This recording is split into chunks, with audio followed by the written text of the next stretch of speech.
हा दिवसच नाही तर एकंदरीत हा महिना जो आहे, तर आपण बघितलं बलिदान मास सुरू आहे. छत्रपती संभाजी महाराजांच्या बलिदानाच्या निमित्त आपण जे 40 दिवस पाळतो. दुसरी गोष्ट म्हणजे काल तुकाराम बीजेचा कार्यक्रम झाला आणि आज तिथीनुसार शिवजयंती. ह्या सगळ्या गोष्टी धर्माशी खूप निगडीत आहेत, ते आपल्या सगळ्यांना माहित आहे. सोबतच मी जेव्हा गावामध्ये येत होतो तेव्हा आल्याबरोबर मला स्वर्गीय धर्मवीर आनंदराव दिघे प्रवेशद्वार दिसले. गावात प्रवेश केल्यानंतर मला आदरणीय नानासाहेब धर्माधिकारी यांचं जे व्यासपीठ दिसलं आणि कार्यक्रम शिवप्रतिष्ठान हिंदुस्थानचा आहे. त्याच्यामुळे इथे धर्म ही संकल्पना काय आहे याच्याबद्दल जास्त उकल करून सांगण्याची गरज नाही, कारण की या गावाची एकंदरीत आणि आजची ही सगळी व्यवस्था बघून एक लक्षात येते की धर्म इथं चांगला भिनलेला आहे, रुजलेला आहे. मुळात छत्रपती शिवाजी महाराज आणि धर्म या गोष्टीवर किंवा ह्या संकल्पनेवर काही विशेष बोलावर त्याची आवश्यकता नव्हती. ती आज आहे, पण आजपर्यंत नव्हती. आजपर्यंत छत्रपती शिवाजी महाराज म्हणजेच धर्म हे समीकरण सगळ्या लोकांना चांगलं माहीत होतं. पण मध्यंतरी कालांतराने धर्माच्या व्याख्या बदलल्या. राजकारणासाठी छत्रपती शिवाजी महाराजांच्या नावाचा उपयोग सुरू झाला. छत्रपती शिवाजी महाराजांना धर्मापासून तोडण्याचा आटोकाट प्रयत्न करण्यात आला आणि ज्याचं परिणिती म्हणून आज आपण बघतोय की आज वेगवेगळ्या माध्यमातून वेगवेगळ्या प्रकारे फक्त छत्रपती शिवाजी महाराजच नव्हे तर काल तुकाराम बीजेच्या निमित्ताने मी बऱ्याच गोष्टी बघितल्या की जगद्गुरु तुकोबारायांना सुद्धा अशा पद्धतीने दाखवल्या जात आहे, अशा पद्धतीने मांडल्या जात आहे.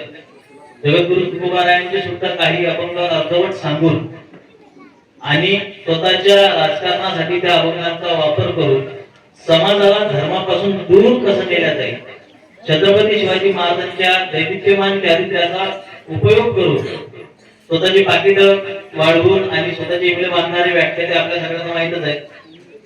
आणि असं करत असताना लोकांच्या कानाला गोड वाटावं, लोकांना फार छान सुमधुर वाटावं शिवचरित्र आणि फार टाळ्यांचा कडकडाट घ्यायचा आणि याच्या नादामध्ये छत्रपती शिवाजी महाराजांना धर्मापासूनच कुठेतरी लांब न्यायचं हा ससेमिरा राजरोसपणे सगळीकडे सुरू आहे. संदर्भहीन इतिहास आणि प्रमाणहीन धर्म या दोन गोष्टी समाजामध्ये खूप जास्त प्रमाणात रुजवल्या जातात. आपण सगळे म्हणतो बोलताना की लहान मुलांमध्ये आपल्याला संस्कार भिनवायचे आहेत, लहान मुलांमध्ये आपल्याला छत्रपती शिवाजी महाराज भिनवायचे आहेत आणि त्या लहान मुलांना आपल्याला संस्कार देत असताना छत्रपती शिवाजी महाराज सांगत असताना आपण नेमकं कशा पद्धतीने सांगितलं पाहिजे याचा कधी विचार करतो का? आज दुर्दैवाची गोष्ट अशी आहे की 19 फेब्रुवारीला जेव्हा तारखेनुसार शिवजयंती असते तेव्हा पावसात बेडूक बाहेर येतात. त्या पद्धतीने छत्रपती शिवाजी महाराजांचे तथाकथित शिवभक्त बाहेर आलेले. बुलेट घ्यायची, बुलेटला झेंडा लावायचा आणि झेंडा घेऊन गावभर फिरायचं आणि सांगायचं की आम्ही छत्रपती शिवाजी महाराजांचे भक्त आहोत. मी योगायोगाने आता तिकडेच राहतो, लोंढीच्या लोंढी शिवनेरीला जात असताना मी बघतो त्यांच्या डोक्यामध्ये खरोखर छत्रपती शिवाजी महाराज आहेत की हे फक्त फॅशन आहे आणि सगळे करतायत, सगळे ठेवतायत म्हणून मी माझ्या व्हॉट्सअपला स्टेटस ठेवायचं, सगळे करतायत म्हणून मी धर्म करायचं, की खरोखर मला माझा धर्म समजलेला आहे का, मला माझा धर्म उमगलेला आहे का, ही गोष्ट मी खरोखर बघतोय का? पण आज जसं मी सांगितलं की हे फॅशन झालेली आहे. तुम्हाला माहिती आहे रील स्टार झालेले आहे, टिकटॉक आलेला आहे. वर्षभर हे वेगवेगळ्या विषयांवर वेगवेगळे रील्स टिकटॉक करत असतात. बरोबर 19 फेब्रुवारी आली की त्यांचे शिवप्रेम त्यांचं जागृत होतं आणि त्या आशयाचे रील्स, त्या आशयाचे स्टेटस वगैरे दिसायला लागतात. हे फक्त दिखावा आहे, हा फक्त समाजाला दाखवण्याचा एक भाग आहे की आम्ही छत्रपती शिवाजी महाराजांवर प्रेम करतो आणि आम्ही छत्रपती शिवाजी महाराजांना खूप जाणतो, खूप मानतो. आणि हे जर का आम्हाला आमच्या पुढच्या पिढीला जर का आम्हाला हे शिकवायचं आहे तर इथं काही प्रश्न उपस्थित होतात की खरोखर शिवचरित्र सांगणं म्हणजे नेमकं काय सांगणं आणि आम्हाला नेमकं मुलांना काय द्यायचं आहे. हे पालकांनी कसं काय डिसाईड करायचं किंवा शाळा महाविद्यालयांनी मुलांना छत्रपती शिवाजी महाराज शिकवायचे म्हणजे नेमकं काय शिकवायचं हा प्रश्न असतो किंवा मला मी जे सांगते की मला आदरणीय भिडे गुरुजींना नेमका शिवशंभू रक्त गटाचा जो तरुण अपेक्षित आहे तो नेमका कसा असला पाहिजे, नेमका शिवशंभू रक्त गटाचा तरुण म्हणजे त्यांना काय अभिप्रेत आहे ही गोष्ट आपण जाणून घेणं खूप गरजेची आहे. आणि त्याच्यासाठी आपल्याला इतिहासात डोकावणं गरजेचं आहे. जो समाज इतिहास विसरतो त्या समाजाचं पुढचं भविष्य धोक्यात असतं आणि भविष्य त्या समाजाला विसरून जातं. एक उदाहरण देऊन मी तुम्हाला समजून सांगायचा प्रयत्न करतो की आज आपण बघतोय की सगळे खापरत तरुणांच्या डोक्यात आपण फुटताना पाहतो की आजची तरुण पिढी वाया गेली, आजची तरुण पिढी बिघडली. हे उदाहरण मी वारंवार देत असतो, प्रत्येक ठिकाणी देत असतो. आज कीर्तनकार सुद्धा जेव्हा नारदीय गादीवर येतात तेव्हा ते कीर्तनांमधून सुद्धा सांगतात की तरुणांवर टीका टिप्पण्या करत असतात की बाबा हे तरुण पिढी बिघडलेली आहे, हे तरुण असे आहेत, दारूच्या आहारी गेलेले आहेत, फॅशनच्या आहारी गेले आहेत वगैरे वगैरे सगळं आपल्याला सांगत असते. पण हे सांगणारा जो वर्ग आहे म्हणजे जे आमचे बापजादे आहेत त्यांनी कधी स्वतः हा विचार केला का की आम्ही जेव्हा मुलांना दिलं, आम्ही जेव्हा आमच्या मुलांना संस्कार देत होतो तेव्हा कधीतरी कुठल्या तरी पालकाने हा विचार केला का की माझ्या मुलाच्या हातामध्ये गाथा दिली का, मी माझ्या मुलाच्या हातामध्ये कधी ज्ञानेश्वरी दिली का. एक तुम्हाला उदाहरण मी जसं देणार होतो ते उदाहरण तुम्हाला देतो. माझे एक मित्र आहेत, कीर्तनकार आहेत आणि त्यांचा मुलगा माझा विद्यार्थी होता. आता विषय असा झालाय की माझे जरी मित्र असले तरी आमच्या वयात थोडी तफावत आहे आणि त्यांचा मुलगा सुद्धा आता माझा मित्र आहे. मी शिक्षक होतो, मी लेक्चरशिप करायचो कॉलेजवर आणि जेव्हा हा माझ्या संपर्कात आला तेव्हा त्याचे वडील मला नेहमी सांगायचे की बघा एका कीर्तनकाराच्या घरात हे काय जन्माला आले. ते नेहमी त्याला ते उदाहरण द्यायचे, त्याला डिवचायचे की बापानं आयुष्यभर कीर्तन केलं तू काय करतोय. एक दिवस मी त्याच्या वडिलांना एक प्रश्न विचारला, म्हणजे मी सतत ते ऐकून हे विचारत पडलो की बाबा मी त्यांना विचारलं की तुम्हाला काय अपेक्षित होतं की माझ्या मुलांना कसं वागायला पाहिजे. त्याने अरे कीर्तनकाराचा मुलगा त्यांना कसं वागायला पाहिजे, त्याला समजायला नाही पाहिजे का. मी त्यांना एक प्रश्न विचारला की तुम्ही बाहेर कीर्तन करता, तुम्ही कधी घरामध्ये त्या तुमच्या स्वतःच्या मुलाशी कधी अभंगाची एखादी ओळ डिस्कस केली का. घरामध्ये आल्यानंतर कधी जगद्गुरु तुकोबाराय या गोष्टीबद्दल हे म्हणतात ते तुम्ही कधी डिस्कस केलं का. तर त्यांचं असं उत्तर होतं हे त्याचं वय नाही, हे त्याचं शाळा शिकायचं वय आहे. दुर्दैवाची दुसरी गोष्ट अशी आहे की माझे एक मित्र आहेत कुलकर्णी म्हणून, त्यांनी काही मुलं जमा केली, शाळकरी मुलं, आणि त्यांना सोबत कीर्तनाला घेऊन गेले होते. तिकडून परत आल्यानंतर त्या मुलांचे सगळेच नाही पण बरेचसे आई वडील याच्यावर बिघडले एकदम कुलकर्ण्यावर. अरे आमच्या पोरांना काय कीर्तनाच्या नादी लावतो का तू आता, त्यांचं हे कीर्तन करायचं वय आहे का. तुमच्या मुद्दा लक्षात येत असेल कदाचित की आम्ही जेव्हा आमची मुलं लहान असतात तेव्हा आम्ही आमच्या मुलांना एकच गोष्ट सांगत असतो की तुला अकॅडमिक्स मध्ये चांगलं करायचं आहे, तू शाळेत जातोय, तुला शाळेमध्ये चांगलं करायचं आहे, तुला चांगले मार्क्स आणायचे आहेत. याला म्हणतात भौतिकवाद.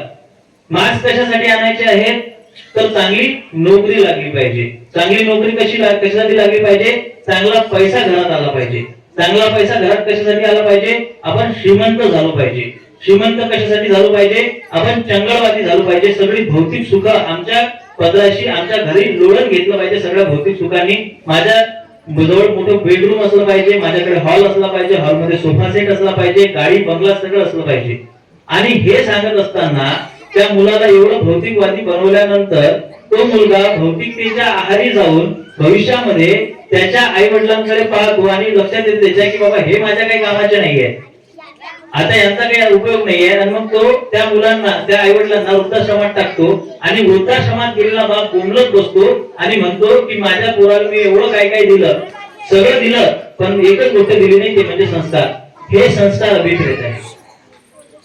हे संस्कार कुठले आहेत की जेव्हा मी लहानच असतो, माझी मुलं जेव्हा लहान असतात तेव्हा त्याला जेव्हा मी फक्त एवढं शिकवतो की तुला शाळेत फक्त याच्यासाठीच जायचं आहे की तुला पैसा कमवायचा आहे.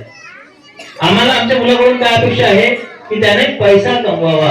आज जर का पालकांना, आज जर का आई वडिलांना जर का कीर्तन, प्रवचन, कथा, ज्ञानेश्वरी आणि भगवद्गीता तसेच जगद्गुरु तुकोबा यांची गाथा जर का त्यांना टाकाऊ वाटत असेल, दुर्दैवाची गोष्ट आहे पण त्यांना जर का ती टाकाऊ वाटत असेल तर त्यांच्या मुलांनी कुठला आदर्श घ्यावा हे सगळ्यात महत्वाची गोष्ट आहे.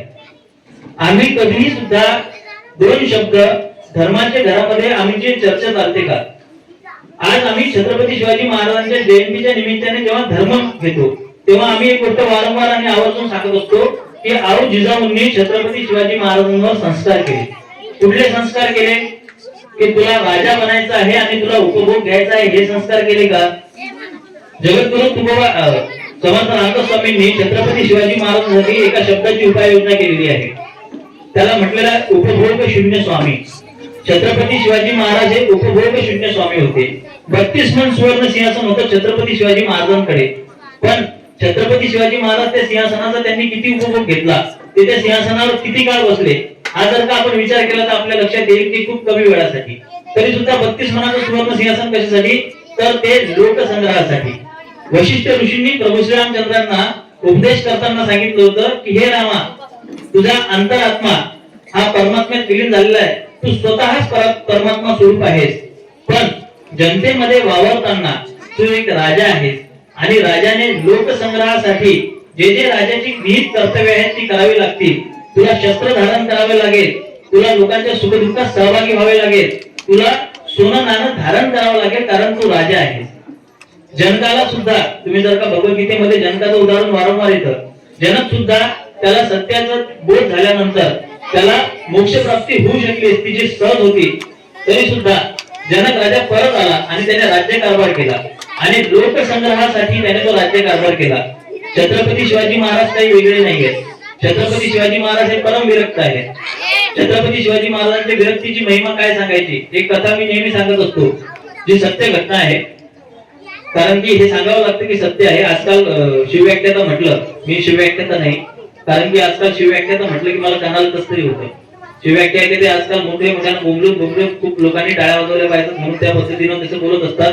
कधी कोणी शिवव्याख्याताला 1 रुपयाचा संदर्भ मागत नाही की तुम्ही हे जे बोलल्याचा काही संदर्भ होता का. कोणता शिवव्याख्याता उठतो एखाद्या गावात जातो सांगतो छत्रपती शिवाजी महाराजांच्या सैन्यात 57% मुसलमान होते, याचा बाप टक्केवारी मोजायला गेला.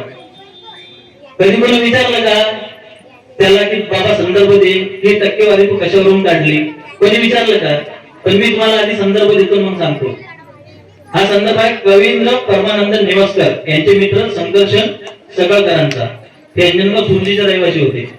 हे जेव्हा छत्रपती शिवाजी महाराजांच्या दर्शनासाठी आले, ते अंजनगाव सुरजी विदर्भामध्ये येतं, मी त्यांच्या गावाचं एक सांगतो. आणि ते जेव्हा आले आणि त्यांनी छत्रपती शिवाजी महाराजांची भेट घेण्याची इच्छा प्रकट केली, तेव्हा त्यांना छत्रपती शिवाजी महाराज महादेवाच्या गाभाऱ्यामध्ये झोपलेले दिसले. आणि त्यांना बघून यांना काव्य स्फुरलं, त्याला शिवकाव्य म्हटलं गेलं. त्यांनी छत्रपती शिवाजी महाराजांमध्ये काय बघितलं तर एक परम विरक्ती बघितली. एक राजा आहे, तो राजा असून विरक्त आहे. एक राजा आहे, तो सर्व सुखांचा स्वामी असून सुद्धा तो फक्त रयतेच्या कल्याणासाठी काम करतोय. एक राजा आहे ज्याला परमात्म्याचा बोध झालेला आहे. छत्रपती शिवाजी महाराजांना धार्मिक अंगाने मांडणेच बंद झालेलं आहे आजकाल. छत्रपती शिवाजी महाराजांचं जर सांगायचं झालं तर छत्रपती शिवाजी महाराजांचं ऍडमिनिस्ट्रेशन सांगितलं जातं, छत्रपती शिवाजी महाराजांचे गड किल्ले सांगितले जातात, छत्रपती शिवाजी महाराजांची युद्धनीती सांगितली जाते. पण हे सांगितलं जात नाही की सामर्थ्य आहे चळवळीचे, जो जो करील तयाचे, पण तेथे भगवंताचे अधिष्ठान पाहिजे. ते भगवंताचे अधिष्ठान छत्रपती शिवाजी महाराजांच्या आयुष्यातून काढून टाकण्याचा प्रयत्न एक जात चाललेला दिसतो. मग छत्रपती शिवाजी महाराजांनाच ते कशा धर्माचे विपरीत वागायचे अशा पद्धतीचे मोठमोठे मेसेज तयार करून फॉरवर्ड केले जातात. त्यातला एक मेसेज मी मध्यंतरी वाचला होता, तो मला एका आमच्या पूर्वगामी मित्रांना पाठवला होता की छत्रपती शिवाजी महाराज जर का धार्मिक असते तर छत्रपती शिवाजी महाराजांनी अमावस्येला लढाई केल्या नसत्या. आणि आमच्या मुलांना ते पटतं. काय असतं ना की धर्माचा आमचा अभ्यास नसतो, ते पण विचार करायला लागतात की हो यार, छत्रपती शिवाजी महाराज जर का धार्मिक असते त्यांनी अमावस्येला कशाला लढाई केली असती. पण कधी स्वतःचा विवेक आम्ही वापरतो का? जर का थोडासा विवेक वापरला तर आपल्या लक्षात येईल की अमावस्येचं मुहूर्त हे कशासाठी असतं? अरे छत्रपती शिवाजी महाराज युद्धाला चाललेले आहेत, ते काय लग्न करायला चालले आहेत, ते मुहूर्त बघून जातील? अमावस्या ही ज्याला म्हणतात की नाथ संप्रदायामध्ये असो किंवा तंत्र संप्रदायामध्ये अमावस्या सुद्धा मुहूर्त सांगितलेला आहे. छत्रपती शिवाजी महाराज शाक्त संप्रदायाचे अनुयायी होते. ते गळ्यात कवळ्यांची माळ धारण करायचे. शाक्त संप्रदायातल्या लोकांना अमावस्येचं महत्व सांगायची गरज नाही. कालीचा दिवस आहे, तो कालीची रात्र आहे आणि त्या रात्रीच मृत्यूचा तांडव व्हावा या अपेक्षेने छत्रपती शिवाजी महाराज अमावस्येच्या रात्री मोहिमा काढायचे. सोबत अंधार असायचा, अंधाराची सोबत असायची. मुहूर्त काढून जायला तो काही शुभ प्रसंग आहे का किंवा तो मंगल प्रसंग आहे का, हा प्रसंग आम्ही कधीच होता, हा प्रश्न कधी आम्ही स्वतःला विचारत नाही. एक थोडासा जर का आमच्या व्हॉट्सअपवर मेसेज आला आणि त्याच्यामध्ये असं दाखवण्याचा प्रयत्न केला गेला की छत्रपती शिवाजी महाराजांनी अमुक एक गोष्ट धर्माच्या विपरीत केली की आमची पोरं संभ्रमात पडले. छत्रपती शिवाजी महाराजांच्या सगळ्या गोष्टींवर प्रकाश टाकला जातो, सगळ्या बाबींवर बोलल्या जातो, पण त्यांच्या धार्मिक बाबीवर कधी बोलल्या जात नाही, त्यांच्या धार्मिक धोरणावर कधी बोललं जात नाही. मी सांगतो, तुमच्याकडे मोबाईल असतील तर रेकॉर्ड करा. काय आहे ना की मी आता पुढचं जे बोलणार आहे थोडं कठोर आहे, हे याच्यासाठी सांगतो रेकॉर्ड करा, कारण की बरेच जण बोलून निघून जातात. मी निघून जाणाऱ्यांपैकी नाहीये. असं सांगितलं जातं की रायगडावर मशीद आहे. तुम्ही ऐकलं असेल की छत्रपती शिवाजी महाराजांनी रायगडावर मशीद बांधली. आजपर्यंत कोणाच्या बापाला ती दिसली नाही.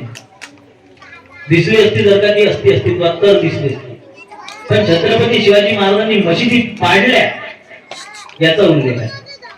शिवभारत वाचा.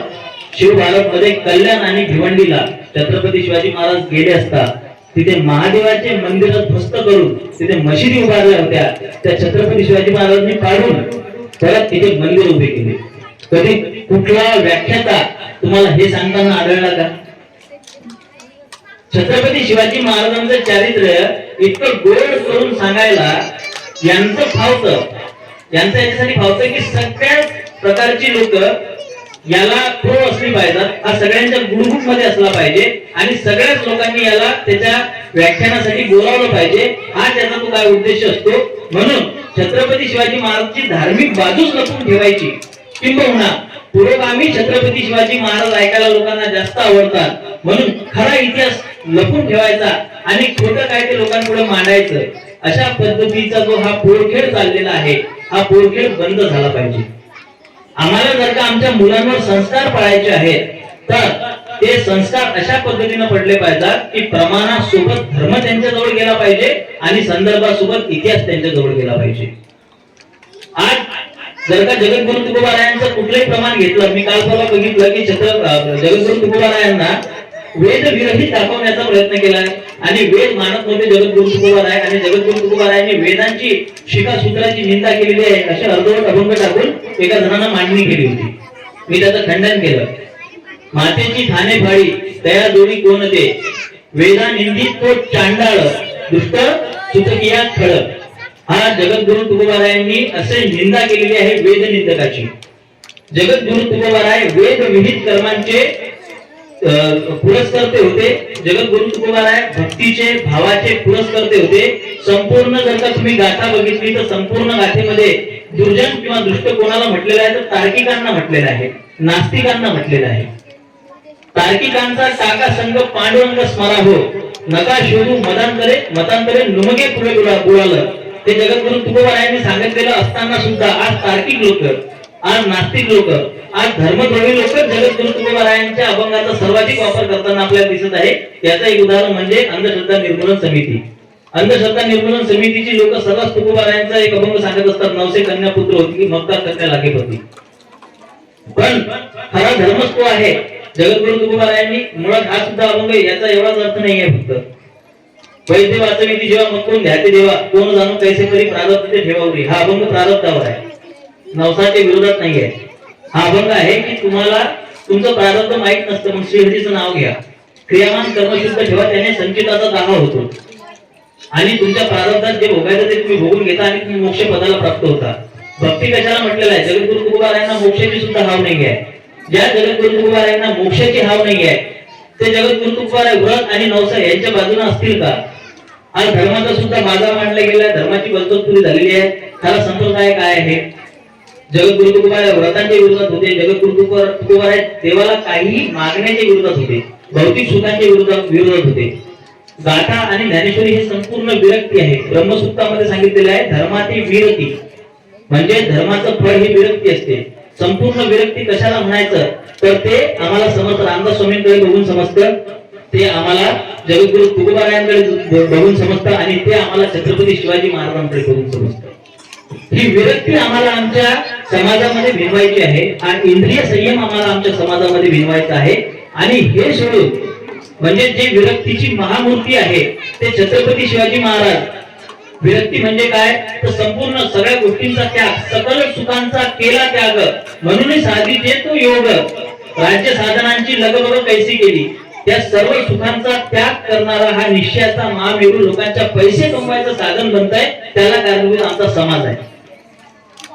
आमच्या समाजामध्ये जोपर्यंत कराळे मास्तर सारखे लोक मास्तर म्हणून बघितल्या जातात, जोपर्यंत शिवलीला पाटील सारखे लोक कीर्तनकार म्हणून बघितल्या जातात, जोपर्यंत अमोल मिटकरी सारखी लोक इतिहासकार म्हणून बघितल्या जातात, आणि जोपर्यंत सुमार बुद्धीच्या लोकांना विद्वान म्हणून सांगितले जाते, तोपर्यंत माझ्या समाजाचा काळीभैरवी उद्धार होणार नाही. का अशा लोकांना आम्ही पाचारण करतो आमच्या स्टेजेसवर? लोकांची गर्दी जमवण्यासाठी. कोणीतरी भावी नगरसेवक असतो, त्याला नगरसेवक व्हायचं असते, त्याला स्वतःला समजून घ्यायचं असते, मग त्याला गर्दी खेचायची असते. गर्दी खेचायची का असेल, मग त्याला काय पॉप्युलर फेस लागतो, ओरडून ओरडून इतिहास सांगणारा, भोकाड पसरणारा, स्वतः बोलणारा, लोकांना रडायला लावणारा, बरोबर आहे. कीर्तनाच्या नावानं टवाळखोरी करणारा, टवाळा आवडे विनोद. कीर्तनाच्या मर्यादा शांती ब्रह्म एकनाथ महाराजांनी घालून दिलेल्या आहेत. आज त्या मर्यादेमध्ये कीर्तन करणारी फार मोजकी, थोडकी बोटावर मोजण्याजोगती कीर्तनकार मंडळी हयात आहेत. ही दुर्दैवाची गोष्ट आहे. कीर्तन परंपरा शापित झालेली आहे, भ्रष्ट झालेली आहे. कीर्तन कोण करायची हो? याच्यासाठी शांती ब्रह्म एकनाथ महाराजांनी कुठल्या चारित्र्यांची कीर्तन करावी याच्यासाठी खूप मोठी एक मर्यादा घालून दिलेली आहे. आज त्या मर्यादेच्या विपरीत जाऊन आम्ही कीर्तन करतो. टवाळ घोड्या लोक हसतात ना, हसू द्या. अहो पाटील, त्यांना प्रबोधन होते लोकांचं. कीर्तन हे प्रबोधनाचं व्यासपीठ नाही, हे परमार्थाचं व्यासपीठ आहे.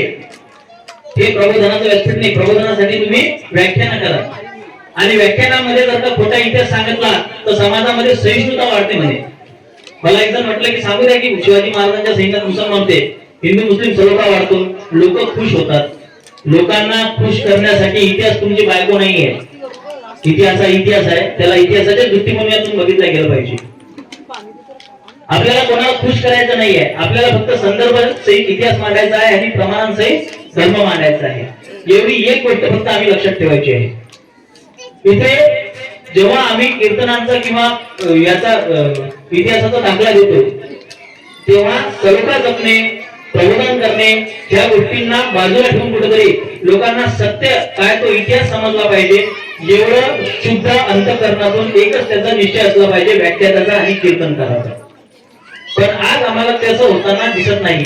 कोणाला तरी भावी, मी ते सांगत होते, कोणाला तरी भावी नगरसेवक बनायचं असतं, आणि मग तो काय करतो, एक तर तो अशा व्याख्यानांना बोलवतो, अशा कीर्तनकारांना बोलवतो, नाही मग सगळ्यात सोपी आजकाल चीप पब्लिसिटीचा मार्ग आहे गौतमी पाटील. बरोबर आहे. या गावातली झालं आहे चांगली गोष्ट. मुळात मला एका गोष्टीचं फार आश्चर्य वाटते की एखादा नगरसेवक, एखादा मित्रमंडळ अमुक शेठ धमुक असतात प्रत्येक गावात. ते शेठचे 4 लोक जेले सपाटे असतात आणि ते गावात गौतमी पाटीलचा कार्यक्रम घेतात. मी जेव्हा गौतमी पाटीलच्या विरोधात बोललो होतो माझ्या व्हिडिओच्या माध्यमातून, मी गौतमी पाटील व्यक्तिशः त्या व्यक्तीच्या विरोधात नाहीये, लक्षात घ्या. काय माहितीये काय, प्रत्येक जण पुढे पाहण्यासाठी काहीतरी करत असते. आपल्या समाजाचा स्तर किती खालावलेला आहे याच्यावर आपण विचार करायला पाहिजे. त्या व्यक्तीला दोष देऊन काय फायदा आहे? ती नाही करणार, दुसरं कोणीतरी करणार. त्या व्यक्तीच्या विरोधात नाहीये मी. लोकांनी असं डायरेक्ट कसं केलं की गौतमी पाटीलला शिव्या हसळायच्या. तिला शिव्या हसवून काय करता, बघणार कोण आहे? अरे एका गावामध्ये मास्टर, आता काय शिक्षक लोकांचा इतका सन्मान असतो, त्यांना मास्टर डे म्हणावं लागत. तिथे एवढे धुंद झाले नाचता नाचता की ते स्वतःच्या शाळेच्या कौलावर चढले, कौल करून खाली पडले. तुम्ही ऐकली असेल ती बातमी. हे शिक्षक लोक, हे आमचा समाज घडवणार आहे. त्या गौतमी पाटीलचा कार्यक्रम ठेवणारे जे पोरं आहेत ते त्यांच्या मायबापाकडे जात असतील, कारण की हे तर स्वतः काही कमावत नाही, हे नल्ले असतात. स्वतःच्या कष्टाचा घामाचा पैसा त्याचा उडवणार नाही. बापदादांकडे गुंठा मंत्री असतात, कोट्यावधीची इस्टेट असते, काय करू काय नाही. ते जेव्हा मायबापाला पैसा मागत असतील तर हे सांगत असतील ना की आम्ही गौतमी पाटीलचा कार्यक्रम ठेवणार आहे. काय वाटत असेल त्या आई वडिलांना? फार अभिमान, वा काय माझं पोरगं हे झालं, हा अभिमान वाटत असेल का त्यांना? मला एका गोष्टीचं आश्चर्य वाटते, एक छोटासा मुलगा स्टेजवर नाचताना बघितलं मी तिथं. काय ते आई वडिलांना खूप आनंद झाला असेल का की तो छोटा मुलगा तो स्टेजवर जातोय, तो गौतमी पाटील सोबत नाचतोय. आणि हीच लोक म्हणतात की आम्हाला शिवछत्रपतींच्या रक्तगटाची माणसं पण नाही, अशी म्हणते. बाया नाचवणारे शिवछत्रपतीच्या रक्तगटाचे बनतील का बाया वाचवणारे बनतील? समाज कधी अंतर्मुख होऊन विचार करतो का की आम्हाला मग त्या कार्यक्रमाला पुसून टाकायसाठी, मग तो डाग पुसून टाकायसाठी हा भावी नगरसेवक दुसरा कार्यक्रम अखंड हरिनाम सप्ताह ठेवतो आणि त्या सप्त्यात असेच कीर्तनकार बोलावतो की जे गर्दी खेचून आणू शकतात. मग कीर्तनकार स्टेजवर येऊन अय अय करायला लागतो. कीर्तनकार असा आहे करतो की त्याच्यात म्युझिक पण त्याचे गाणे बनवायला लागतात. आणि एकदा माझा एक मित्र आहे, दारू पित होतो. माझ्या सगळ्यांसोबत गुंड पुंड सगळे मित्र आहेत माझे, स्वतःच्या मनाला स्वतः जपायचे असतात. तुम्हाला एकदा सांगतो पाटील म्हणे, मी बार मध्ये गेलो आणि बार मध्ये म्हणे पाहतो 4 जण इंदुरीकर महाराजांचं कीर्तन ऐकत होते. म्हटलं वा, समाज काय सुधारला, दारू पेता पेता कीर्तन ऐकतात. हा कीर्तनाचा दर्जा आहे आमच्या. आता त्या बेवड्याला म्हणा पाठाडे महाराजांचं चिंतन ऐकून टाकू, बाबा महाराज सातारकरांचं चिंतन ऐकून टाकू. एवढं तुम्हाला कीर्तनाची आवड आहे, एवढा तुमचा किडा आहे, तुम्ही निवृत्ती बाबांचं ऐकून दाखवा, आमच्या निवृत्ती महाराज वक्त्यांचं 2 मिनिटाचं ते कीर्तन. अहो लोकांना बोर होतं, बोर होतं तर काही द्याल, बोर होतं तर काही द्याल का? औषध कडू लागते म्हणजे दारू मिसळून द्याल का तुम्ही? ती डोसेस कडूच असतात. औषधाचा अंमल दारूच्या पेक्षा उशिरा होतो. संख्याबळ कधीच मॅटर करत नाही. छत्रपती शिवाजी महाराजांच्या सोबत सगळा मराठा समाज नव्हता तेव्हाचा, लक्षात घ्या. मूळभर मराठा समाज होता शिवाजी महाराजांच्या सोबत. हा इतिहास आहे. खंडोजी खोपडे होते आणि बाजी घोरपडे सुद्धा होते. छत्रपती शिवाजी महाराजांनी एक अफजल खान फाडला आणि एका शाहिस्त्याची बोट तोडलेली आहे, पण किती मराठ्यांचा निर्वंश केलाय ते इतिहासात वाचा. स्वतःचे गद्दार आधी ठेचायचे असतात. नुसतं प्रत्येक गोष्टीचा खापर आपल्याला मुसलमानांच्या डोक्यावर फोडून चालणार नाही. हो, प्रत्येक गोष्टीला मुसलमानांना कारणीभूत धरून चालणार नाही. आपल्याला त्यांच्याकडून 4 गोष्टी शिकाव्या लागतील. पहिली गोष्ट आम्हाला काय शिकावी लागेल की मुसलमानांमध्ये वृद्धाश्रम नसतात. असं म्हटलं की काही हिंदुत्वाद्यांना फार वाटतं, पाटील तुम्ही त्यांचं कशाला वाहवाही करता. अरे पण ते आहे, तुमच्यात काय वृद्धाश्रम? तुमचा धर्म सांगतो का वृद्धाश्रम टाकायला? कधीही कुठल्याही वृद्धाश्रमाला भेट द्या, तिथं कुठला अब्दुल सापडतो का? पहा, का सापडत नाही. सामाजिक बांधिलकी त्या लोकांची. आमच्या तर भावकीचे वाद आहेत. माझे मित्र वकील आहेत. दुर्दैवाची गोष्ट मला नेहमी सांगतात ते, आम्ही नेहमी त्यांच्या इथे बसलेलो असतो. पाटील, सर्वात जास्त घटस्फोटाचे आणि सर्वात जास्त भावकीचे भांडणं हे मराठा समाजातले आहेत आणि नंतर मग इतर समाजातले आहेत आणि ते सगळे हिंदू आहेत. खूप अभिमान वाटतो आम्हाला भावकीत भांडण्यात. धुळ्याहून भांडण करतो आम्ही. छत्रपती शिवाजी महाराज स्वराज्यासाठी भांडले. याच्या गाडीवर शिवाजी महाराजांचा फोटो आहे, याच्या डीपीला शिवाजी महाराजांचा फोटो आहे आणि हा त्याच्या काकासोबत धुळ्याहून भांडतोय. आणि हे अशी आम्हाला पिढी घडवायची आहे. बरं ठीक आहे, भांडणं सगळीकडे होतात, तो विषय नाहीये, पण ही सामाजिक बांधणी आणि हा सामाजिक स्वरूप माझ्या धर्मात का नाही आहे? माझ्या धर्मात तर संत सज्जनांनी तो पायंडा घालून दिलेला आहे. मराठा तितुका मेळ व्हावा, महाराष्ट्र धर्म वाढवावा. पण हा महाराष्ट्र धर्म वाढवण्यासाठी माझ्या घरातून मी काही प्रयत्न करतोय का? माझ्या घरात मी असे काही प्रयत्न करतोय का? इथं समजा ह्या सगळ्या माऊल्या बसलेल्या आहेत. आता थोडस मनाला वाईट वाटेल असं बोलतो मी, तुमची क्षमा मागू. आपल्या घरामध्ये, सगळ्यांच्या घरामध्ये एक चेटूक आणून आपण बसवलेला आहे. व्हिडिओ मोबाईलला चेटूक म्हणतात, ऐका ना तुम्हाला. पण एक त्याच्यापेक्षा मोठा चेटूक आहे. घरी टीव्ही असतो आपल्या. आणि आम्हाला आता शिवाजी महाराज घडवायचे आमच्या घरात. कसे घडवायचे? आम्ही मेथीची जुडी दिसताना सुद्धा सासबहूची सिरियल पाहतो. लोकांच्या घराचे भांडणं आम्ही आमच्या घरात पाहतो. अर्ध्या समाजाचा वाटोळा या सिरियलनच केलं. एक साधा विचार लक्षात घ्या. बरं, पुरुषांनी जास्त खुशवायची गरज नाही, उरलेलं वाटोळा बातम्यांनी केलंय. कोरोनात लोक कोरोनाने जेवढे मेले तेवढे बातम्या ऐकून मेलेत, लक्षात घ्या. दिवसभर घरामध्ये जर का मालिका आणि बातम्या चालतील, बातम्या मला वाटतं हो पाटील मग लोक अपडेट कसे राहतील? मला विचारा तुम्हाला काय पाहिजे. मी बातम्या बघत नाही, मी अपडेटेड आहे. अभ्यास करायला हे तुमची कारण आहेत की अपडेट कसा राहील. माहिती 2 मिनिटात भेटते. 7 वाजता दूरदर्शनवर बातम्या लागतात, एका फटक्यात सगळ्या बातम्या सांगून दिल्या जातात. दिवसभरात चालणाऱ्या ब्रेकिंग न्यूज कचरा असतात. अरे काय घेणे देणार तुम्हाला? किरीट सोमय्याला मारलं पायऱ्यावर उतरता. तुमच्या बापाचं काय गेलं? तुम्ही जाता तिला मारायला? आम्ही इथं बसून त्याच्यावर गप्पा करतो त्या विषयावर. अरे राव, हे असं व्हायला पाहिजे होतं, तसं व्हायला पाहिजे होतं. एवढं चिंतन करा घरात, एवढं चिंतन करा. धर्म खूप महत्वाचा आहे. नामजपाचं प्रचंड महत्व आहे. नामजपापेक्षा मोठा विषय नाही आहे कोणता. लोकांना धर्म सांगितलं की लोक नाटक मोडतात. काय समाजाची अवस्था झाली आमच्या, प्रचंड वाईट अवस्था झालेली आहे आमच्या समाजाची. फक्त हरिनाम घ्या, हरिनाम फुकाचे. जगद्गुरु तुकोबारायांनी आता गाथे सांगितलेला सगळ्यात सहज योग आहे फक्त नाम घेणे. लोकांच्या घरातली भांडणं मी माझ्या घरात का बघावी? मग माझ्या मुलीनं तेच बघावं. मग ती पाहते की घरात सूट बूट घातलेला नवरा हातात सुटकेस घेऊन हिंडत असतो इकडच्या तिकडे. तो ऑफिसला कधी जातो कोणाच्या बापाला माहित नाही. आणि असा नवरा असतो टिपिकल. ती इमेज तिने डोक्यात घेतलेली असते. घटस्फोटाची कारणं तिथून सुरू होतात. कारण की आमच्या मुली समाजामध्ये जे काही त्या 6 इंचाच्या स्क्रीनवर बघतात ना, तिथून ते स्वप्नकार असणार त्याचा विचार करायला लागतात की तो असा असला पाहिजे. मी काही म्हातारा नाही आहे, मी धोतर नेसतो. माझी बायको इथं बसलेली आहे, ती साडी नेसते, ती जॉब करते, सरकारी कर्मचारी आहे ती. दुर्दैवाची गोष्ट सांगताना मला लाज वाटते की म्हाताऱ्या बाया सुद्धा तिला विचारतात तू एवढं मोठं कुंकू कशाला लागतं. समजलं का?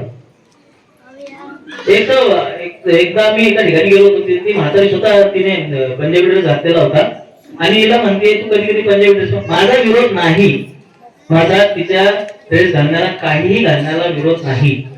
मी सांगू इच्छितो मी काही असा कर्मठ वगैरे नाही आहे. माझा नवरा जर का धोतर नेसतो तर बायको काय घालणार? साधा विषय आहे ना. इथे बाप 55 वर्षी केस काळे करतोय आणि 18 वर्षाच्या त्याच्या मुलीला म्हणतोय की इतका नट्टापट्टा करून जाऊ नको, तुला 55 वर्षी कोणत्या पुरी पटवायच्या आहेत? बरोबर आहे. एक वडील जे जे करती तया नाम धर्म ठेविती एर तो अनुष्ठती सामान्य सकळ. माऊलीने सांगून ठेवलेला आहे. एक वडील जे जे करीती तया नाम धर्म ठेविती एर तो अनुष्ठती सामान्य सकळ. बापाचा पाहून पोरग शिकत असतो. स्वतःच्या घरामध्ये मी काय आदर्श घालून द्यावा हे माझ्यावर अवलंबून आहे. मग नंतर मुलगी लव्ह जिहाद मध्ये गेली. अरे बरं गेली. कधी बसला का तिच्यासोबत? कधी 4 गोष्टी सांगितल्या का तिला? पुराणच्या 4 आयती सांगितल्या की भगवद्गीतेतल्या 4 ओळी सांगितल्या? आमच्या पोरांची म्हणत उत्तर बजरंगच्या शिवप्रतिष्ठानच्या आणि खूप तोडे घेतात त्या पूर्वेला. अरे जाऊ द्या, देवी काय तिची आशा काय? अरे जी लोक 4 तांदळाच्या गोणीसाठी धर्मांतरण करतात आणि जे त्या केटीएमच्या त्या निभ्यासाठी पडून जातात त्या पोरीची आणि त्या धर्मांतरित भामटेंची, ते आपल्या धर्मातून ते झेंडे काढणार होते, जाऊ दे त्यांना. धर्म हा कमी लोकांचा असला तरी चालेल, पांडव 5च चालतील, पण ते निष्ठावान असले पाहिजे. हा निष्ठावान समाज मला घडवायचा आहे आणि याच्यासाठी मी स्वतः काय करतो हा बदल मला स्वतः आणावा लागेल. ठीक आहे, मनोरंजनाची आवश्यकता आहे, पण त्या मनोरंजनाला एक दर्जा असला पाहिजे. मनोरंजन दर्जेदार असलं पाहिजे. जुन्या काळामध्ये मनोरंजन होतं, भारुड होती. शांती ब्रह्म एकनाथ महाराजांनी भारुडच आपल्याला घालून दिलं. आम्ही मला आठवते हरिपाठ सुद्धा मनोरंजन असायचा. मी लहान असताना मी हरिपाठ करायचो, लय मजा यायची. आज हरिपाठ कुठे गेला? एक गाव आहे, मी त्याचा खूप सुंदर निर्णय बघितला की 7 ते 8:30 पर्यंत मोबाईल आणि टीव्ही बंद. वेळीकडे ती बातमी वाचली. खूप सुंदर निर्णय आहे तो. आपण जीवनामध्ये पहिले मौन व्रत पाळायचे. आम्ही जीवनामध्ये एक व्रत घेऊन बघायचं की एक दिवस बिना मोबाईलचं जगून पाहायचं. कसं वाटतं? मला आठवतं की जुन्या काळामध्ये, म्हणजे मी काही एवढा जुना नाही पण माझ्या लहानपणी मला आठवतं की दिवस कट्टा कटत नव्हता. सकाळी दिवस निघाला ना की समजा जर का 4 वाजता लाईट यायची असली ना तर मी म्हणजे 12-1 वाजता वाट बघायचो लाईट कधी येते, लाईट कधी येते. आज मी बघतो की हा बादशाह 4 वाजता हातात मोबाईल घेतो, 6:30 वाजता तिथून उठतो. अरे बापरे, 2.5 तास गेले. असा दिवस चाललाय असा. अरे तुमचं आयुष्य कमी होत आहे त्या मोबाईल आणि टीव्हीच्या नादात. तुमचं आयुष्य कमी होत आहे. तुम्ही जगणार कधी? फुल फ्रेश लाईफ कधी जगणार? आमची दिनचर्या अशी आहे, तुम्हाला ऐकून आश्चर्य वाटेल, दिवसाची 90% कामं आमची 9 वाजेपर्यंत होऊन जातात. 9 वाजेपर्यंत आम्ही एकदा जेवतो, एक भुकता आहे. माझी समाजाकडून अपेक्षा नाही की, म्हणून मी म्हटलं की बलिदान मास मला काही विशेष नाही आहे, कारण की 12 महिने बलिदान मास पाळतो. आज 3.5 वर्ष झाली मला, मी एकदा जेवतोय. मला बघून वाटतं का जेवणाचा बॉडीचा काही संबंध नसतो? लक्षात घ्या. हे सगळं ते जाहिराती आहे, हे सगळं कन्झ्युमरिझम आहे, ते तुमच्या डोक्यात घातलेलं आहे. हे विज्ञानासारखं नागळ दुसरी कोणती गोष्ट नाही. आम्ही विज्ञानाला 2 मिनिटात इथं नागळ करू शकतो. इथं जे विज्ञानाचे विद्यार्थी असतील त्यांना माहित असेल E = mc स्क्वेअर. माहिती आहे ना? माहिती आहे का? E = mc स्क्वेअर खूप मोठा फॉर्म्युला आतापर्यंतचा आइन्स्टाईनने सांगितलेला. तो सुद्धा खोटा आहे बाबा. त्याच्यावर सुद्धा तुम्ही जर का गुगल सर्च केलं ना की E = mc स्क्वेअरला कोण क्वेश्चन केलेला तुम्हाला ते सुद्धा दिसेल. विज्ञानवादी बना. विज्ञानवादी काय बोलतो? विज्ञानवादी बना. 1990 पर्यंत 3 स्टेट ऑफ हे होते, पदार्थाचे 3 अवस्था होत्या. State of matter, solid, liquid, gaseous. ते 90 नंतर 4 झाल्या, त्याच्यात प्लाझ्मा झाली आणि आता 2008 मध्ये हिग्स बोसॉन झाली. म्हणजे ज्या विज्ञानाकडे पदार्थाच्या किती अवस्था आहेत याची सुद्धा संपूर्ण माहिती नाही आहे, आम्ही त्या विज्ञानाचे टिमके मिळवतो. प्रोटीन डाएट, प्रोटीन डाएट, अरे मरतात लोक प्रोटीन डाएट घेऊन. किती लोक व्यायाम करताना मेली याचा हे काढा. तो सिद्धार्थ शुक्ला मेला व्यायाम करता करता, पुनीत राजकुमार व्यायाम करता करता मेला. जिमिंग, प्रोटीन डाएट, इतका आमच्या डोक्यामध्ये हा कचरा भरून ठेवलेला आहे.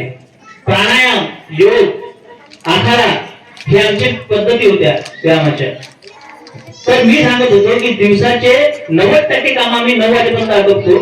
ब्रह्ममुहूर्तावर उठून पूजा, स्नान, संध्याकाळी उठून जेवण झालेलं असतं आणि उरलेला वेळ जो उरतो ना त्याला जीवन जगणं म्हणतो.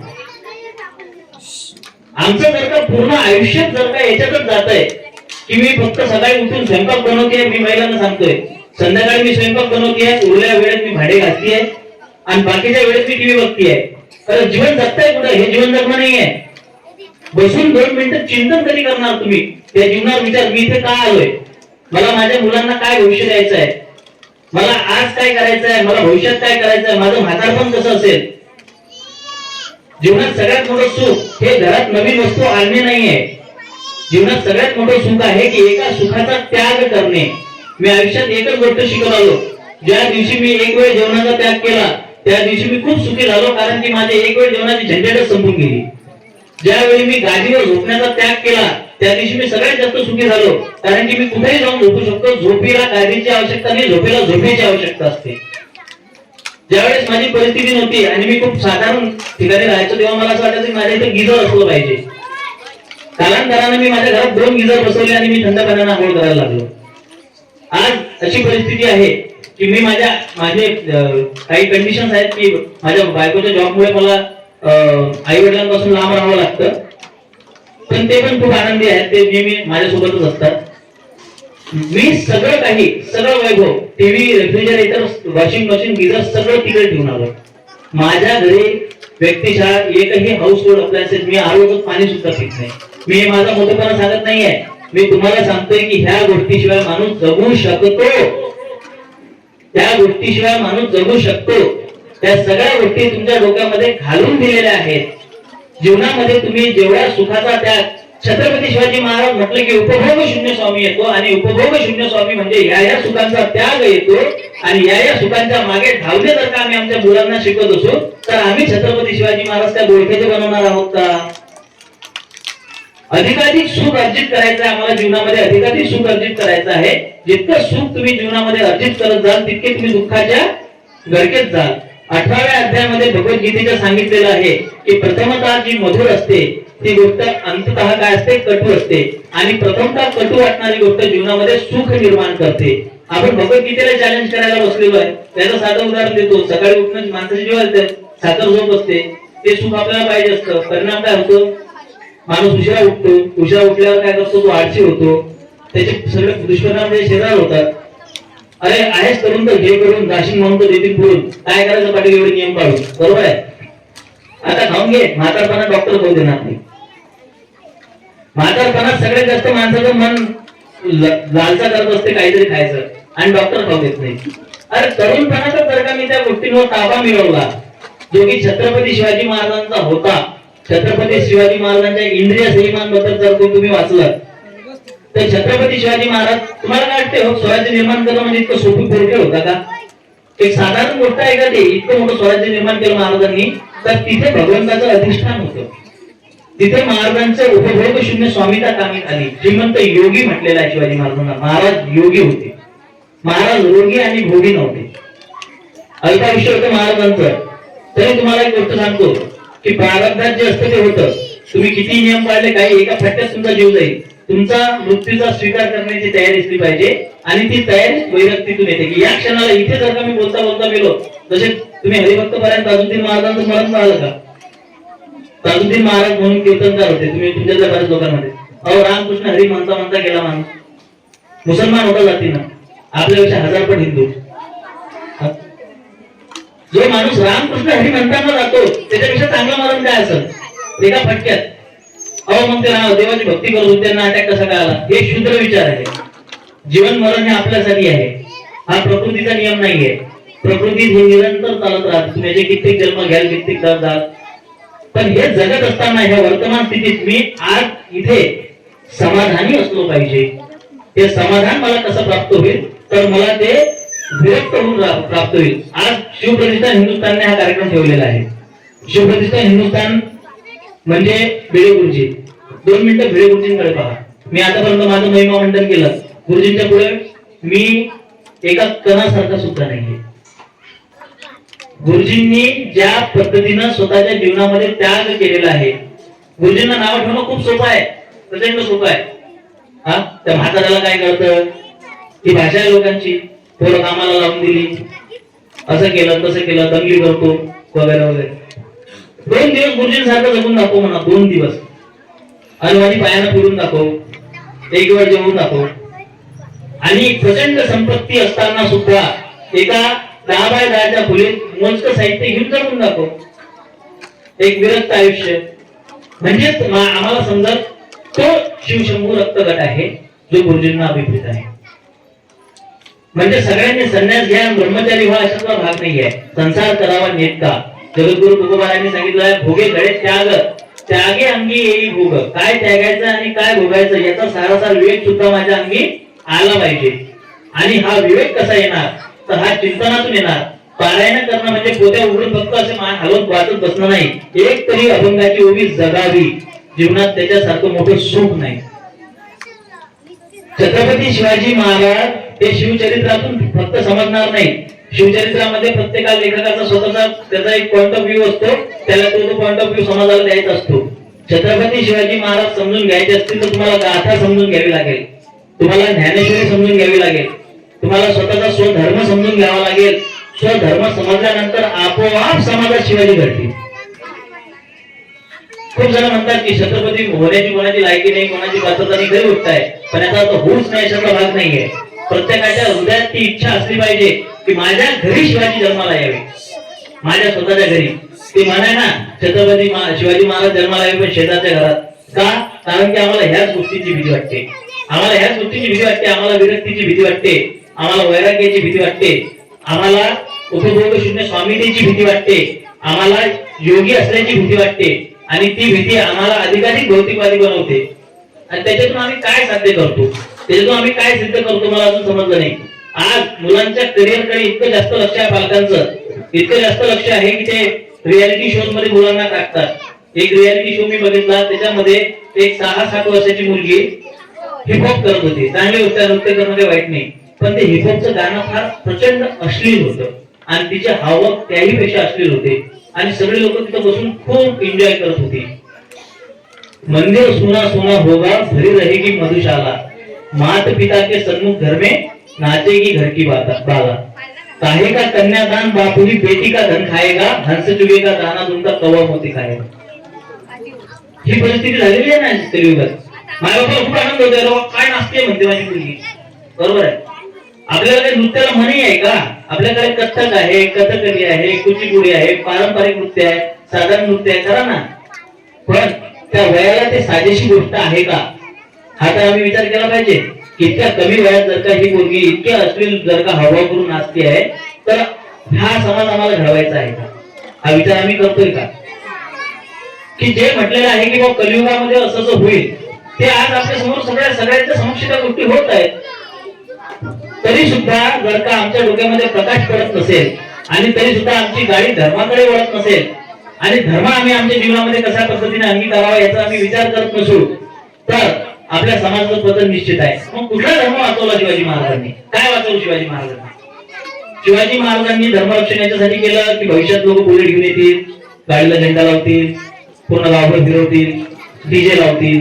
त्या डीजे म्हणजे त्या दिवशी बातमी ऐकली, आनंदाची बातमी होती, नवरदेव मेला. डीजे आनंदाची बातमी आहे, 2-4 नवरदेव अधिक खपू दे, ते डीजेचं थेर बंद होते. नाचता नाचता मेलं म्हणते एक जण. अरे हे मला सांगा की डीजे वाजवून त्याला की मर्यादा?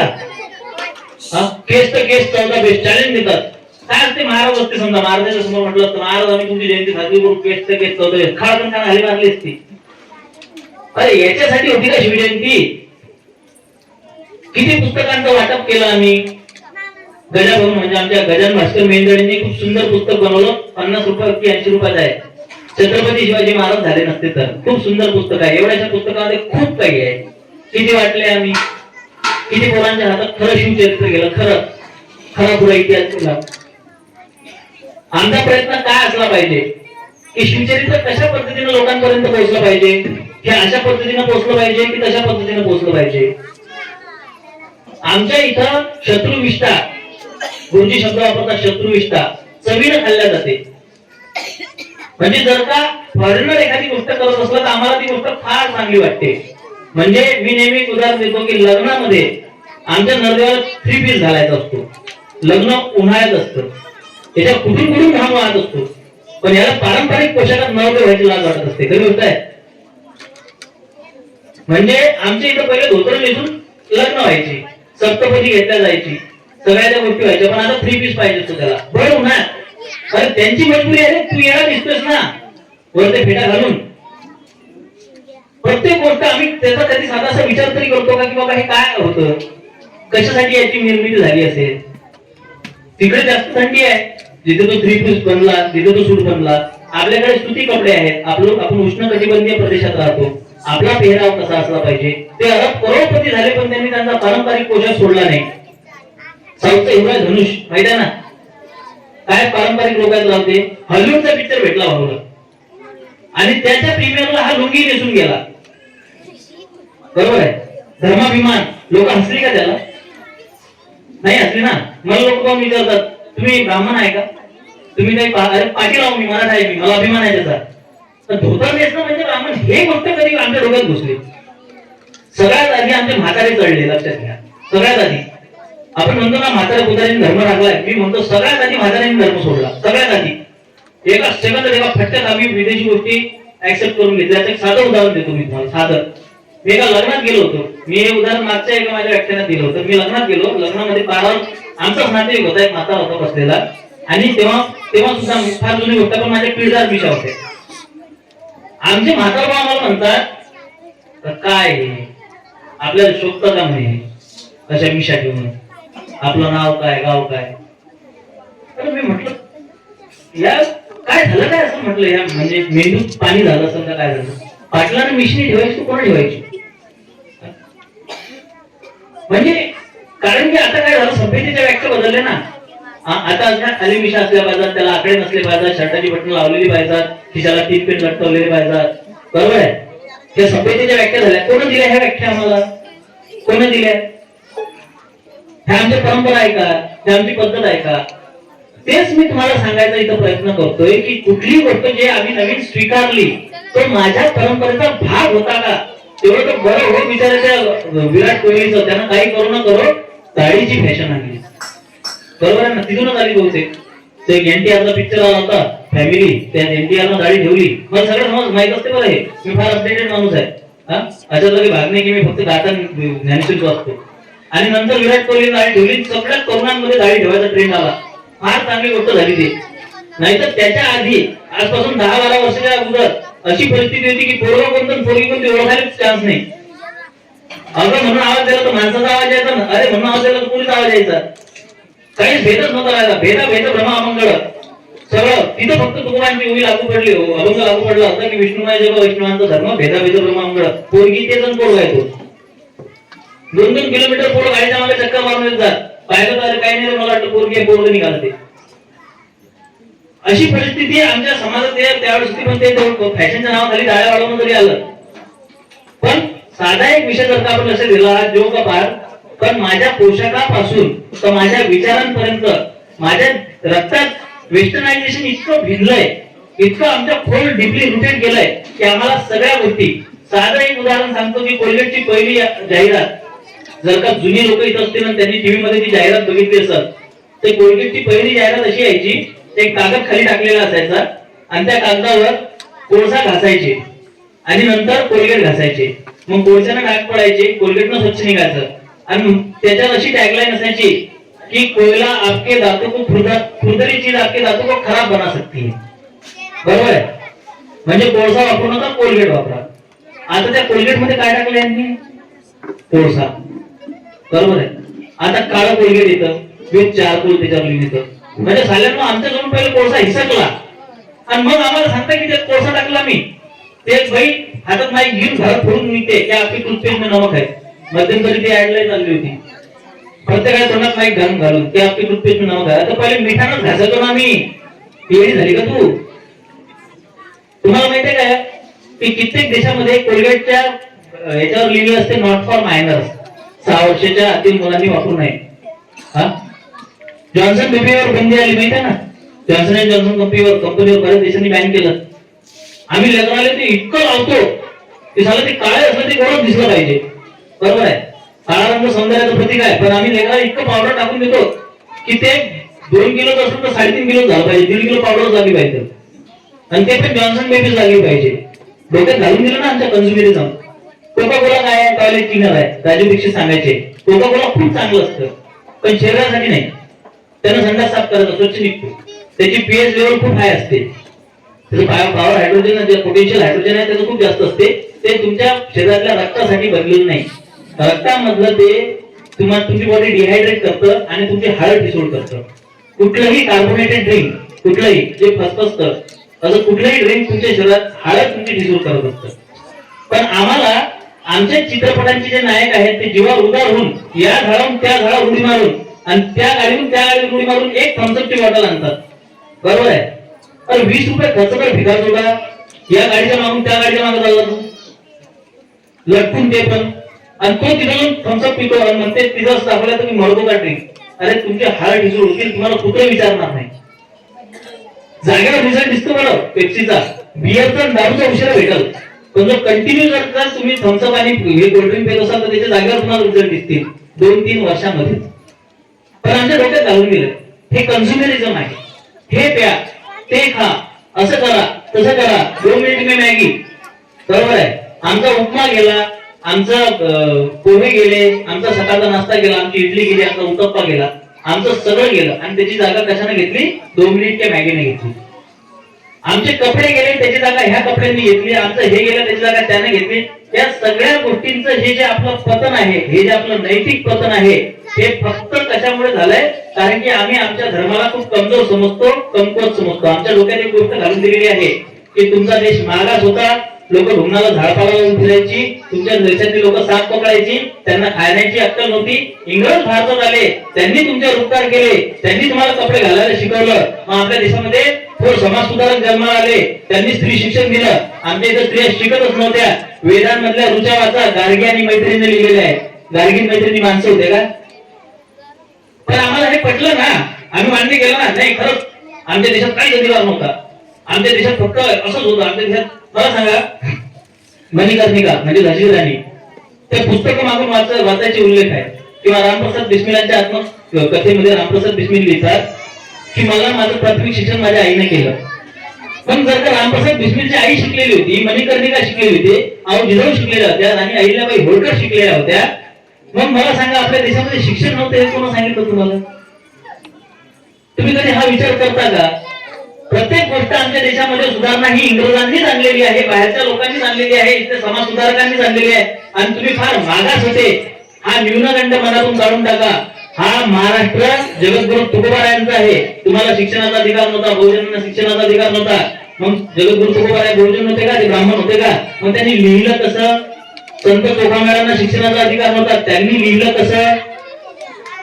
हा विचार तुम्ही कधी केला का? त्यांनी त्या रायटर ठेवला होता की बाबा मला लिहिता येत नाही, तू माझा रायटर राहा म्हणून. आणि तेही इतकं उच्च कोटीचं तत्वज्ञान कसं काय लिहिलं? चोखामेळांची तुम्ही औरंगाबादच्या डोळ्यातून पाणी उघडतं. जोहार मायबाप जोहार ऐकलंय का? कधी पु ल देशपांडेंचं ते बघा तुम्ही कधी व्हिडिओ, इतकं सुंदर आहे ना की डोळ्यातून पाण्याचं माणसाच्या. पु ल देशपांडेंनी संत चोखामेळांची भूमिका त्यामध्ये केलेली आहे. एवढे मोठे संत श्रेष्ठ जर का त्यांनी लिहिलं, मग कोणाला आमच्या इथे लिहिण्याची वाचण्याची परवानगी नव्हती? हा प्रश्न कधी स्वतःला विचारा. जो इतिहास आम्हाला सांगितला जातोय तो तथ्यांसहित आहे का? तो संदर्भांसहित आहे का? वाढून चढून फुगून आम्हाला सांगितलेला आहे? हा विचार आपण करणं गरजेचं आहे. माझ्या धर्मातली, माझ्या ज्ञानेश्वरीतली, माझ्या गाथेतली एकही ओवी, एकही अभंग कालबाह्य झालेला नाही, होणारही नाही. ते विज्ञान नाही आहे कालबाह्य व्हायला, बदलत राहायला. ते अध्यात्म आहे. त्या अध्यात्माचा गंधही नसलेली लोक जेव्हा म्हणतात की मला माझ्या घरात छत्रपती शिवाजी महाराज घडवायचे आहेत, तेव्हा खेटरानं मारायची इच्छा होते. नाही आम्ही आमच्या इथे देवाला कोणी मानत नाही, आम्ही शिवाजी महाराजांना मानतो. हे काय लॉजिक झालं? तर हे काय लॉजिक झालं की हे माझं पोरग आहे, हे त्याचे वडील आहेत, पण हा माझा नवरा नाही. बरोबर आहे की घरात आम्हाला शिवाजी महाराज घालवायचे आहेत, पण आम्ही देवाला मानत नाही, आम्ही शिवाजी महाराजांना मानतो. अरे शिवाजी महाराज स्वतः, त्यांना स्वामी विवेकानंदांनी इंटरनेशन ऑफ लॉर्ड शिवा, शिव शंभूंचा अवतार म्हटलेला आहे. त्यांना मानायचं म्हणजे शिव शंभूंना मानावंच लागेल.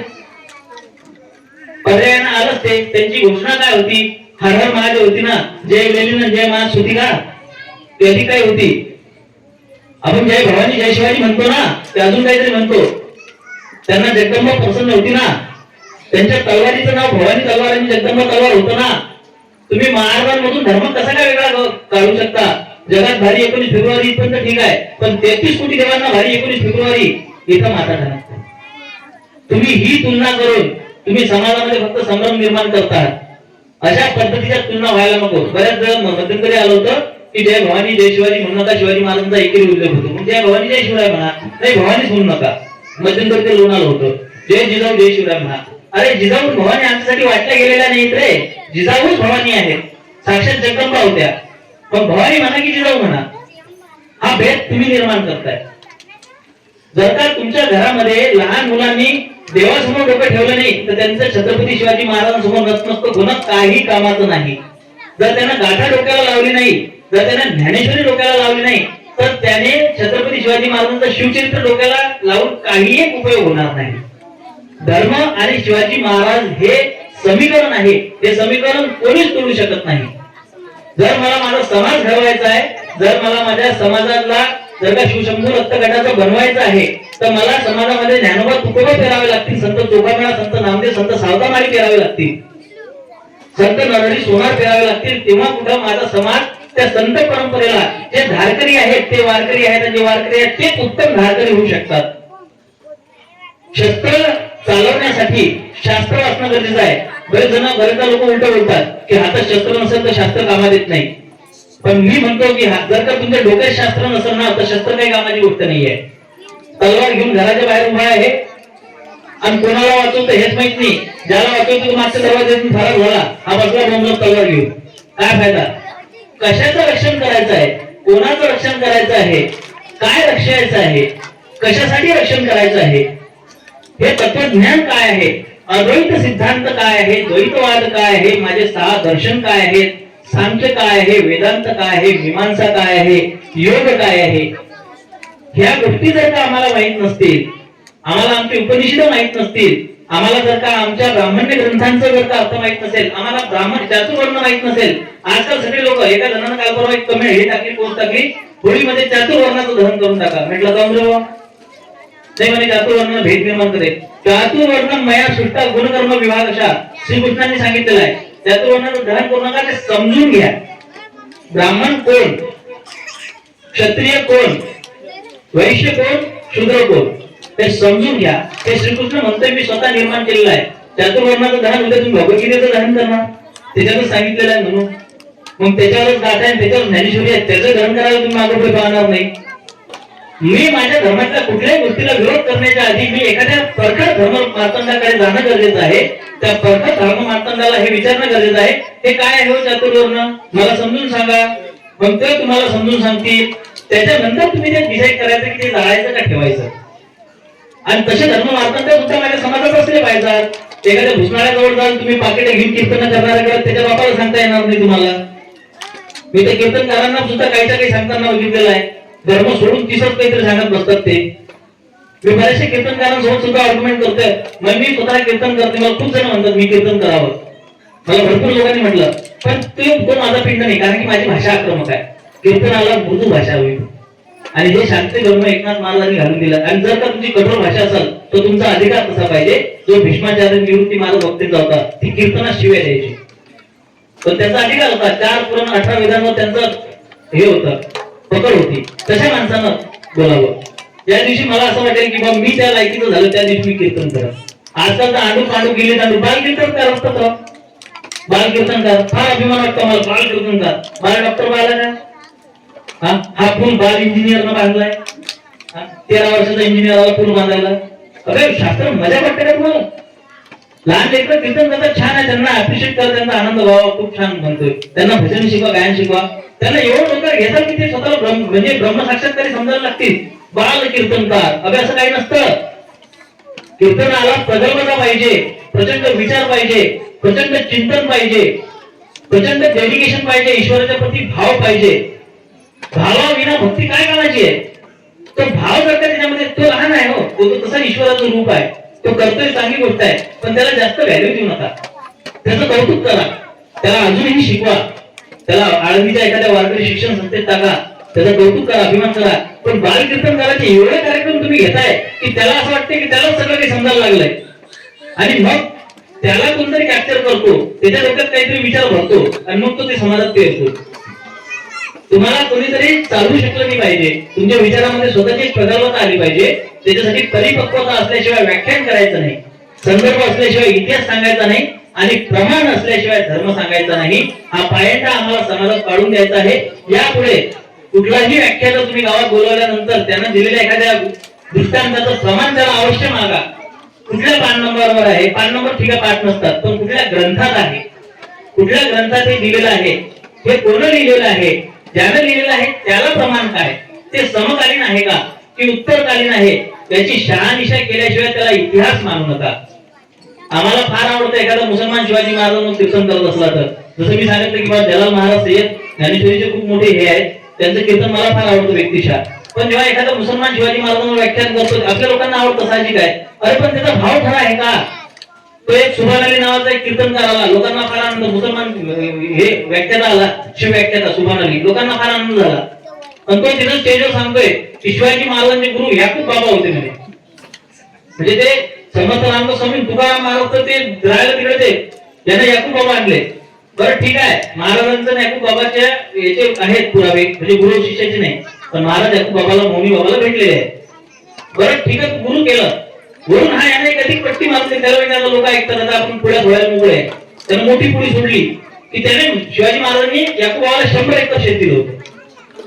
बरं ठीक आहे, मी त्याला एक मेसेज टाकला, मी म्हटलं मी माझ्या दोन्ही किडण्या विकतो, त्याच्यातून येणारे पैसे तुम्ही तुला दिले, तुम्हाला प्रमाण दे, पुरावा दे की शिवाजी महाराजांनी याकूब बाबांना 100 एकर शेत दिलं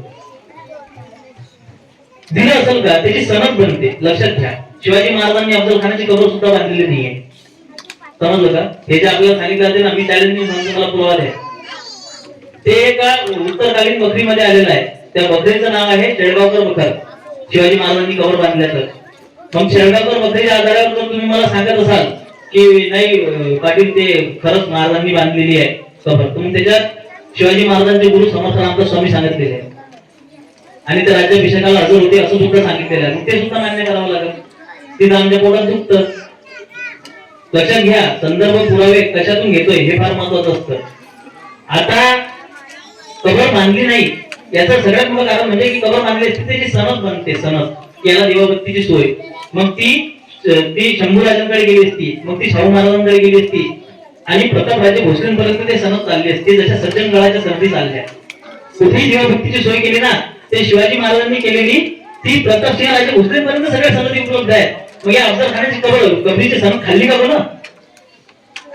लक्षात घ्या, त्याला गाडलाय, त्याच्या देहाची विटंबना केलेली आहे शिवाजी महाराजांनी.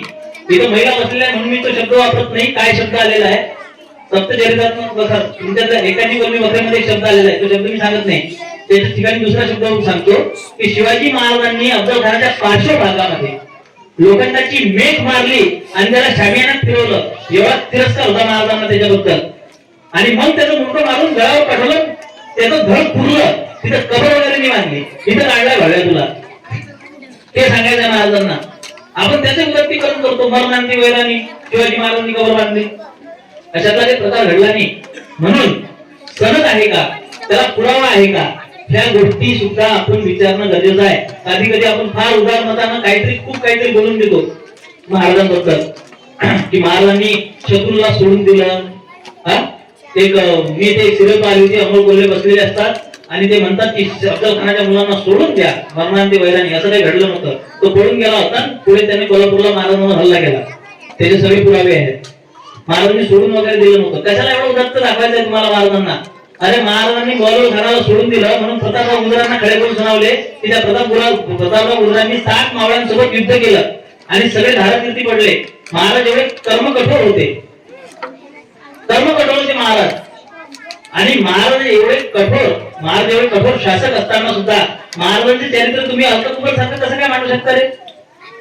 कधी कधी तुम्ही अशी व्याख्या पाहतो की असं वाटते माहेरची साडी पिक्चर करून राहिलो मी, तो रडत असतो, खाते लेकर रडत असतात, माझ्या राजाने असं केलं, खाली बोलायला लागतं. अरे महाराजांचे चरित्र असं सांगत असतात धमन्यांमधला रक्त सरसळलं पाहिजे छत्रपती शिवाजी महाराजांचं नाव काढल्यावर. मराठ्यांना असं शंड बनवायचं काम करू नका हो. पुत्र व्हावा ऐसा गुंडा कोण म्हटलेलं आहे? जगद्गुरु तुकोबारायांनी. त्याचे गुंडे पैदा करायचे आपल्याला आणि ते धर्मरक्षणासाठी मरतील आणि धर्मरक्षणासाठीच मारतील. विंचू देवाऱ्याशी आला, देवपूजा नावडे त्याला, तेथे पैदारीचे काम अधमाशी त्या जम दयातीचे नाव भूतांचे पाळणं आणि निर्धारण कंटकांचे निर्धारण करणारी आम्हाला आमची पिढी घडवायची आहे.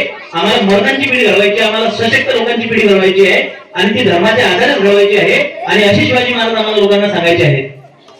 नुसतं वावही लुटणारे, मोठमोठी पाकिटे घेणारे आणि अशा व्याख्याने सांगून आम्ही शिवजयंत्या साजऱ्या करू शकत नाही, डीजे लावून आम्ही शिवजयंत्या साजऱ्या करू शकत नाही. आम्ही जोपर्यंत धर्म घराघरात रुजवणार नाही, जोपर्यंत आमच्या देवालयामध्ये गाथा येणार नाही, जोपर्यंत आमच्या देवालयामध्ये ज्ञानेश्वरी येणार नाही, तोपर्यंत आमच्या देशामध्ये धर्म रुजणार नाही, आमच्या समाजात धर्म रुजणार नाही. आणि हे धर्म रुजवायचं काम आपण केलं तर ही खरी श्रद्धांजली असेल, हा खरा भाव असेल आपला छत्रपती शिवाजी महाराजांच्या प्रती. आपण वाहिलेले ही सगळ्यात मोठं आपली आदरांजली असेल आतापर्यंत शिवाजी महाराजांच्या चरणी. म्हणून या व्यासपीठावरून मी तुम्हाला विनंती करतो की जर का शिवाजी महाराज सांगायचे असतील, मला फार आनंद झाला. मी तुम्हाला सांगितलं 2-3 गोष्टी ज्या मी बघितल्या तिथं आल्यापासून मला फार आनंद झाला. अशी गावं पाहायचात. मी असं अधिक आणखी एका गावी गेलो होतो, तिथे मी पूर्ण गाव सवार बघितलं. मला खूप आनंद झाला होता. समर्थांच्या विचारांनी प्रभावित असलेलं, आनंदरावांच्या विचारांनी प्रभावित असलेलं हे ते विभूती तुमच्या जिल्ह्यात जन्माला आली. मला फार आदर आहे दिघे साहेबांबद्दल. दिघे साहेबांसारखं व्यक्तिमत्व परत होणार नाही. अशी व्यक्ती याचे ज्या जिल्ह्यामध्ये ज्यांनी जन्म घेतलेला आहे त्या व्यक्तीच्या विचारांचे पायी होण्याचा आपण प्रयत्न करू. आणि हेच खरी आदरांजली असेल आपल्याला शिवाजी महाराजांसाठी. धन्यवाद. जय श्रीराम. हर हर महादेव. रामकृष्ण.